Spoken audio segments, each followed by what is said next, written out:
Assalamualaikum warahmatullahi wabarakatuh. Perkenalkan, nama saya Nurul Fadila. Saya salah satu mahasiswa Universitas Tadulako, Fakultas Ilmu Sosial dan Ilmu Politik, Program Studi Sosiologi. Baiklah, pada kesempatan kali ini saya akan mencoba menjelaskan materi mengenai filsafat ilmu. Pengertian filsafat. Secara etimologi, kata filsafat berasal dari kata philosophia. Bahasa Yunani diartikan sebagai mencintai kebijaksanaan. Dalam bahasa Inggris disebut philosophy dan dalam bahasa Arab disebut falsafah. Kata filosofia terdiri dari kata philein yang berarti cinta dan sophia yang berarti kebijaksanaan atau mencintai hal-hal yang bijaksana. Orang yang berusaha mencari kebijaksanaan atau pencinta pengetahuan disebut filsuf atau filosof. Pengertian filsafat dalam kurung terminologi, the most difficult thing in life is to know yourself. Arti filsafat. Plato. Filsafat tidak lain dari pengetahuan tentang segala yang ada. Aristoteles 384 sampai 322 sebelum Masehi bahwa kewajiban filsafat adalah menyelidiki sebab dan asas segala benda. Dengan demikian, filsafat bersifat ilmu umum sekali. Tugas yang penyelidikan tentang sebab telah dibagi sekarang oleh filsafat dengan ilmu. Cicero 106 sampai 43 sebelum Masehi. Filsafat adalah sebagai ibu dari semua seni. Ia juga mendefinisikan filsafat sebagai seni kehidupan. Johann Gottlieb Fichte 1762 sampai 1814. Filsafat sebagai ilmu dari ilmu-ilmu, yakni ilmu umum yang jadi dasar segala ilmu. Ilmu membicarakan sesuatu bidang atau jenis kenyataan. Filsafat memperkatakan seluruh bidang dan seluruh jenis ilmu mencari kebenaran dari seluruh kenyataan. Paul Nartort 1854 sampai dengan 1924.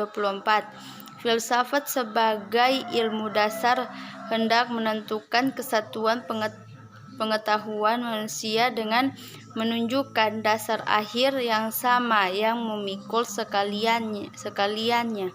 Immanuel Kant 1724 sampai dengan 1804. Filsafat adalah ilmu pengetahuan yang menjadi pokok dan pangkal dari segala pengetahuan yang di dalamnya tercakup 4 persoalan. Apakah yang dapat kita kerjakan? Jawabannya metafisika. Apakah yang seharusnya kita kerjakan? Jawabannya etika. Sampai di manakah harapan kita? Jawabannya agama. Apakah yang dinamakan manusia? Jawabannya antropologi. Sidi Ghazalba berfilsafat ialah mencari kebenaran dari kebenaran untuk kebenaran tentang segala sesuatu yang dimasalahkan dengan berpikir radikal, sistematik, dan universal. Hasbullah Bakri. Ilmu filsafat adalah ilmu yang menyelidiki segala sesuatu dengan mendalam mengenai ketuhanan, alam semesta, dan manusia sehingga dapat menghasilkan pengetahuan tentang bagaimana sikap manusia itu sebenarnya setelah mencapai pengetahuan itu. Harold H. Titus 1979. 1. Filsafat adalah sekumpulan sikap dan kepercayaan terhadap kehidupan dan alam yang biasanya diterima secara tidak kritis.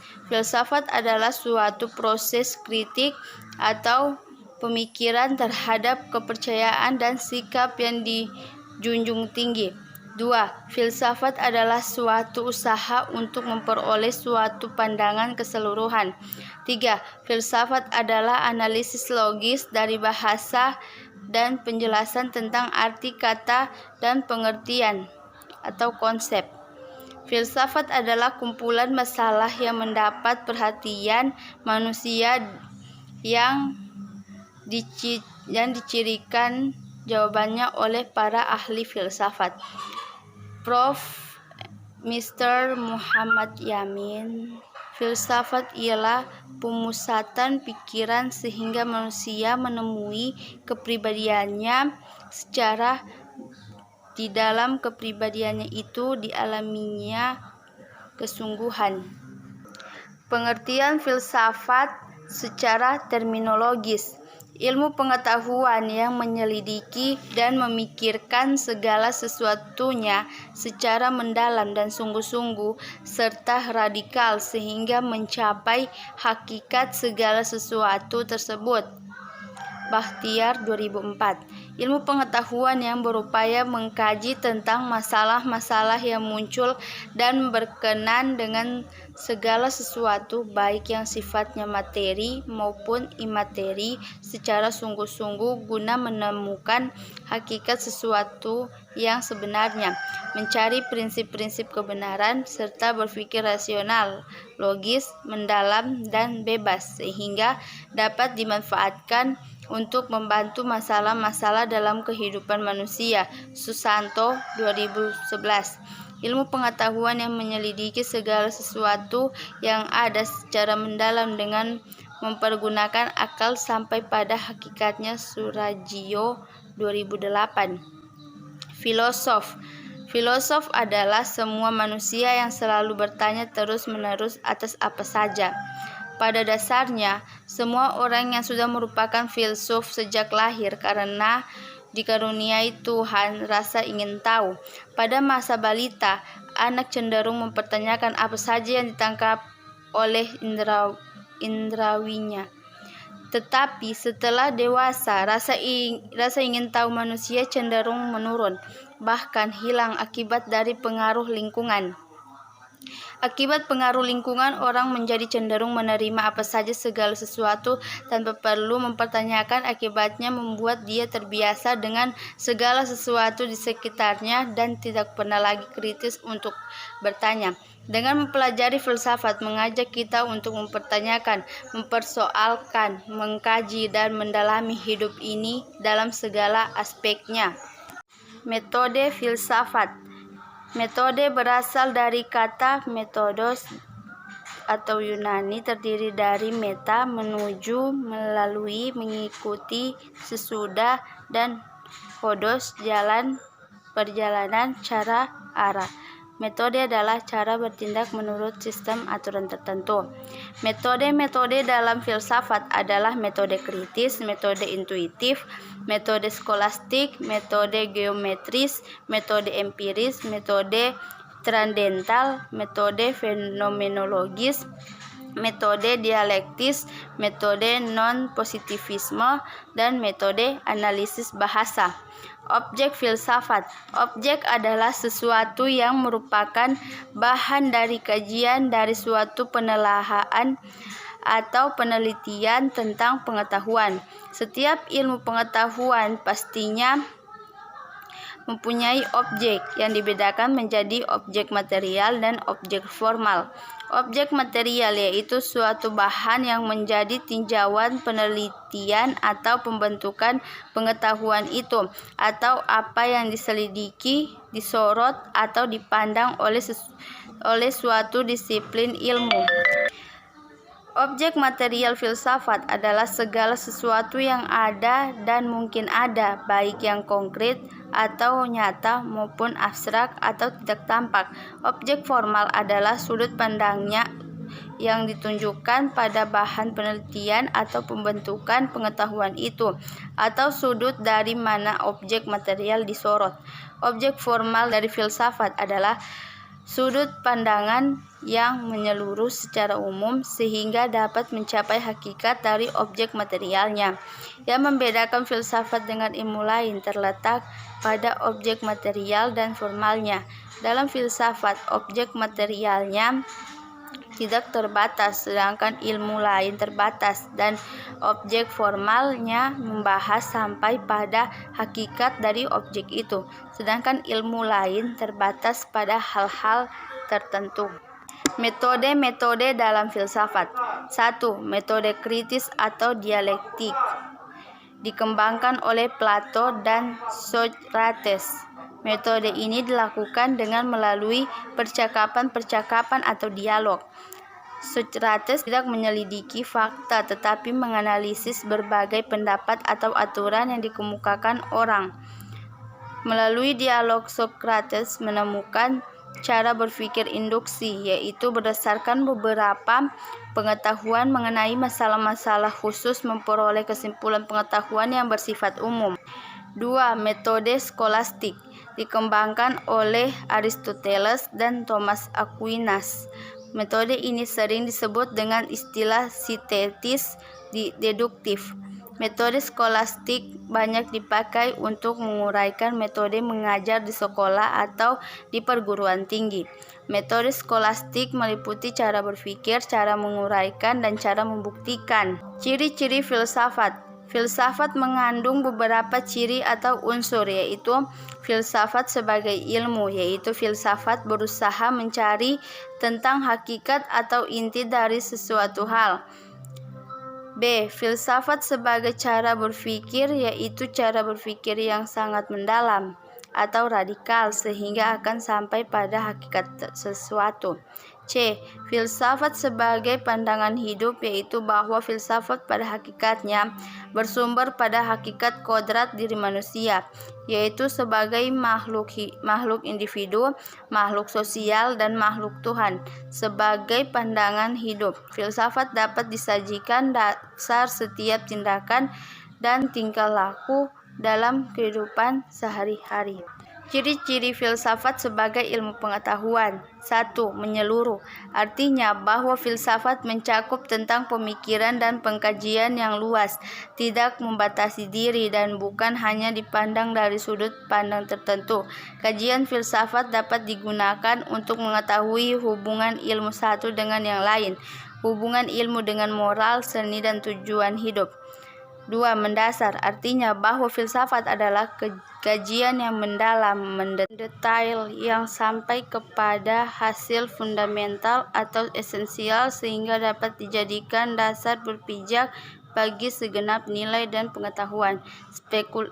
Spekulatif, artinya bahwa hasil pemikiran filsafat yang diperoleh dapat dijadikan dasar bagi pemikiran selanjutnya. Hasil pemikirannya selalu dijadikan dasar untuk menghasilkan pemikiran baru. Asal filsafat. Terdapat 3 hal yang mendorong manusia berfilsafat, yaitu A. Keheranan, B. Kesangsian, C. Kesadaran akan keterbatasan. Ciri filsafat menurut Ali Modofir 1996. 1. Berpikir secara radikal. 2. Berpikir secara universal. 3. Berpikir secara konseptual. 4. Berpikir secara koheren dan konsisten. 5. Berpikir secara sistematik. 6. Berpikir secara komprehensif. 7. Berpikir secara bebas. 8. Berpikir secara bertanggung jawab. Mengapa manusia berfilsafat? Plato, filsuf Yunani, guru dari Aristoteles, menyatakan bahwa mata kita memberi pengamatan bintang-bintang, matahari, dan langit. Pengamatan ini memberi dorongan kepada kita untuk menyelidiki, dan dari penyelidikan ini berasal filsafat. Berbeda dengan Plato, Augustinus, dan René Descartes, beranggapan lain. Menurut mereka, berfilsafat itu bukan dimulai dari kekaguman atau keheranan, tetapi sumber utama mereka berfilsafat dimulai dari keraguan atau kesangsian. Ketika manusia heran, ia akan ragu-ragu dan mulai berpikir apakah ia sedang tidak ditipu oleh panca inderanya yang sedang keheranan. Rasa heran dan meragukan ini mendorong manusia untuk berpikir lebih mendalam, menyeluruh, dan kritis untuk memperoleh kepastian dan kebenaran yang hakiki. Berpikir secara mendalam, menyeluruh, dan kritis seperti ini disebut dengan berfilsafat.